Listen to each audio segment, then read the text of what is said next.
ហាងកាហ្វេលាក់ខ្លួនមួយកន្លែងនេះមានទីតាំងនៅខេត្តសៀមរាបឈ្មោះ Soulmate Cafe បងអាចឈៀងចូលមកលេងបានទាំងអស់គ្នា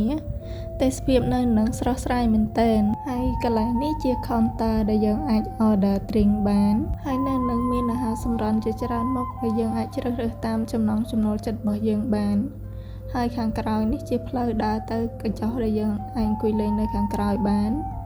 យើងមកជាលក្ខណៈគ្រួសារឬក៏មិត្តភ័ក្តិច្រើនអ្នកយើងត្រូវការភាព private អីយើងអាចអង្គុយនៅនឹងបានហើយអាចទម្លាក់ស្បៃដូចយើងឃើញហ្នឹង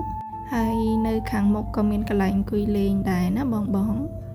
មានជម្រើសអង្គុយឲ្យយើងជាច្រើនបងអាចរើសបានតាមចិត្តយើងស្រឡាញ់បានហើយប្លង់ថតរូបក៏មានច្រើនដែរ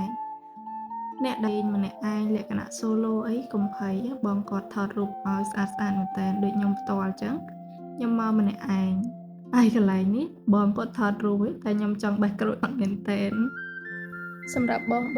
អូនដែលចូលចិត្តលក្ខណៈធម្មជាតិស្រស់ស្រាយអញ្ចឹងមកកន្លែងគាត់នឹងគឺត្រូវហើយបងម្ចាស់ហាងគាត់រស់រាយមែនតើគាត់ចិត្តល្អដូចយើងទៅលេងផ្ទះបងប្អូនអញ្ចឹងហើយសម្រាប់ទ្រីងរបស់គាត់រសជាតិឆ្ងាញ់សរុបរួមទៅកន្លែងរបស់គាត់នឹងល្អរសជាតិក៏ឆ្ងាញ់សេវាក៏ល្អហើយទេសភាពក៏ស្រស់ស្រាយដែរធ្វើឲ្យយើងបាន relax ពី stress ដែលយើងមានទាំងអស់ហ្នឹង